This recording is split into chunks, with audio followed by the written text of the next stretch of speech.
আসসালামু আলাইকুম। আশা করছি সকলেই খুব ভালো আছেন। আল্লাহর রহমতে আমরা সবাই খুবই ভালো আছি। এটা ছিল কাব স্কাউট ট্রেনিংয়ের প্রথম দিন, আর সেই দিনটাই আমার কিভাবে কেটেছে আজ তাই শেয়ার করব আপনাদের সাথে। যদিও রেগুলার আমি খুব ভোরে ঘুম থেকে উঠি, সেই প্রতিদিনের নাই আজকেও খুব ভোরে ঘুম থেকে উঠেছি।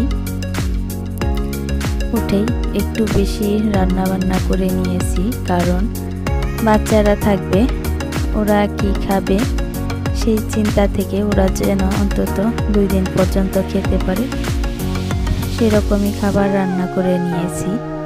তো আমি এই ভিডিওগুলো তো আগেই করে রেখেছিলাম, তো ট্রেনিং থেকে ফিরে তারপর ভিডিওগুলোতে ভয়েস দিচ্ছি।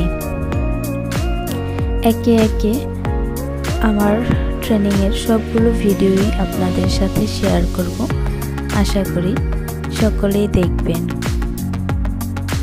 তো দেখতেই পাচ্ছেন যে আমি আমার রান্নাগুলো করে নিচ্ছি, আর আমার রান্নাগুলো খুব দ্রুতই করে নিচ্ছিলাম, কারণ আমার যেদিন কর্মদিবস থাকে সেই দিন তো অনেক দ্রুত কাজ করতে হয়, আর অনেক আগে ঘুম থেকে উঠতে হয়। এমনি অন্য দিনে ঘুম থেকে উঠে আমি এমনি আমার শখের কাজগুলো করি, কিন্তু আমার কর্মদিবস যেদিন স্কুল বা কাজ থাকে সেই দিন আমি আমার শখের কাজগুলো করতে পারি না। তো আমার বাধ্যতামূলক যে কাজগুলো না করলেই নয়, সেই কাজগুলোই খুব দ্রুত সেরে নেই। তো সেইভাবে আজকে সেরে নিচ্ছি। এই যে একে একে সব রান্নাগুলোই হয়ে গিয়েছে, ভাজিটা হয়ে গিয়েছে। এই ভাজিটা খাবে ওরা, আমি যে ফ্রিজে সংরক্ষণ করে রুটি রেখেছিলাম সেই রুটি দিয়ে খাবে পরের দিন সকালবেলা। আর এই যে মাংসটা রান্না করছি, মাংসটা আসলে 2 দিন ফ্রিজে রেখে খেলে ফ্রেশই লাগে, খুব বেশি খারাপ লাগে না। আর ওর বাবা মাংসটা খুব বেশি পছন্দ করে না, সেই কারণে মাছটাও রান্না করে নিয়েছি যেন ওরা খেতে পারে। আর এই ট্রেনিং থেকে তো আমার বাসায় আসা বারণ, কারণ আমাকে ওখানে স্টে করতে হবে 5 দিন। সব ব্যস্ততার মধ্যেও রান্নার ফাঁকে আমি 1 গ্লাস ইসবগুল খেয়ে নিলাম, কারণ না হলে একটু উইক হয়ে যেতে পারি। পানির অংশ শরীরে কম থাকলে তাই বেশি বেশি পানি খাওয়া উচিত।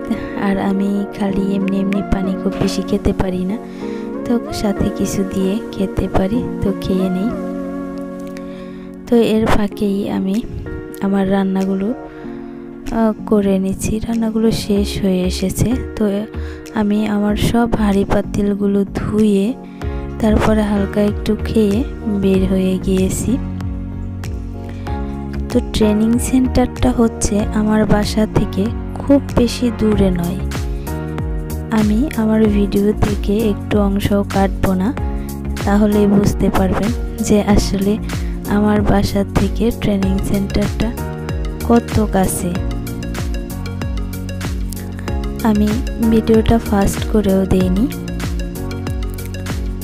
আর কেটেও দেইনি, যাতে আপনারা বুঝতে পারেন আমার ট্রেনিং সেন্টারটা আমার বাসার খুবই কাছে, কিন্তু নিয়ম অনুযায়ী আমি বাসায় রাত কাটাতে পারবো না, আমাকে ট্রেনিং সেন্টারে রাতে থাকতে হবে। তো দেখতে দেখতে এই যে চলে এলাম ট্রেনিং সেন্টারের সামনে। তো ব্যাগে আমার সব প্রয়োজনীয় জিনিসপত্র গুছিয়ে নিয়েছি, বাটি গ্লাস। তো এই যে তাবু দেখতে পাচ্ছেন, তাবুগুলো টানানো হয়ে গিয়েছে। আর এখন সবাই ব্রেকফাস্ট টাইম, তো সবাই ব্রেকফাস্ট করছে, আর আমার একটু পৌঁছাতে দেরি হয়ে গিয়েছিল, তো আমি ব্রেকফাস্ট তো বাড়ি থেকেই করে এসেছি। এখানে সবাইকে একটা একটা দলে ভাগ করা হয়েছে। তো আমার দলে, প্রতিটি দলে ছিল 8 জন করে। তো আমার দলে আমি পড়েছিলাম নীল দলে।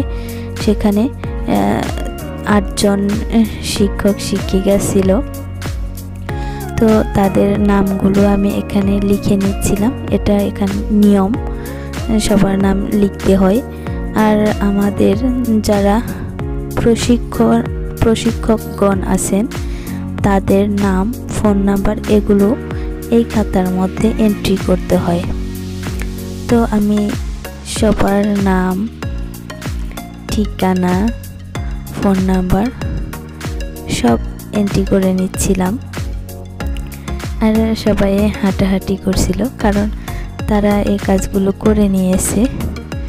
আমার এই কাজগুলো করা হয়নি, সেই কারণেই আমার খাতায় সবার নাম, ঠিকানা, ফোন নাম্বার লেখা শেষ হতে হতে সেশন শুরু হয়ে গিয়েছে।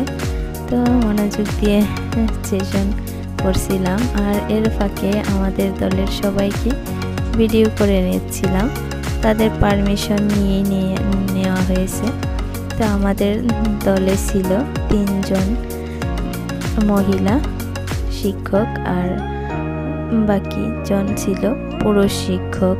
তো তাদের সাথে যদিও সবাই পূর্ব পরিচিতই ছিল আমার। তো সেশন চলেছিল দুপুর পর্যন্ত। দুপুরে গোসল করে তারপর আমরা সবাই মিলে একসাথে খেয়ে নিচ্ছি তাঁবুর মধ্যে। আসলে তাঁবুর মধ্যেই খেতে হয়, এটাই নিয়ম। তো এর অন্যরকম একটা মজা। আর আসলে এই ট্রেনিংয়ের উদ্দেশ্যটাই হচ্ছে যেন যে কোনো পরিবেশে আমরা নিজেকে মানিয়ে নিতে পারি। আমরা আমাদের স্টুডেন্টদের এই শিক্ষাই দেব, প্রতিকূল পরিবেশে, যে কোনো পরিবেশে তারা যেন মানিয়ে নিতে পারে। আর তাদের এই শিক্ষাটাই দিতে হবে যে কোনো বিপদ এলে তারা যেন ভয় না পায়, বিচলিত হয়ে না পড়ে, মাথা ঠান্ডা করে কিছু কৌশল প্রয়োগ করে। আর সেই কৌশলগুলোই আমাদের শেখানো হচ্ছিল। এখানে কিছু গেরো শেখানো হচ্ছিল, যে সেগুলো আমাদের জীবনে জেনে রাখা খুবই প্রয়োজন। আসলে আমি যদি এই ট্রেনিংয়ে না আসতাম তাহলে কখনোই বুঝতে পারতাম না যে এগুলো জীবনে এতটা প্রয়োজন। তো এই ট্রেনিংটা হয় অনেক বিজি, আসলে ভিডিও করার মতনও সময় থাকে না, এতটাই বিজি একটা ট্রেনিং। তারপরেও ফাঁকে ফাঁকে আমি আপনাদের সাথে শেয়ার করার জন্য একটু একটু করে নিয়েছি। আমার মনে হয় যে আমাদের প্রতিটি শিশুকে এই স্কাউটের আওতায় আনা উচিত, তাহলে আমাদের সমাজটা অনেক সুন্দর হয়ে যাবে। তারাও অনেক কিছু জানতে পারবে, শিখতে পারবে। আর যারা এই স্কাউটের সাথে জড়িত থাকবে, যেই শিশুরা, সেই শিশুরা কখনো অন্যায় করবে না, এটা নিশ্চিত।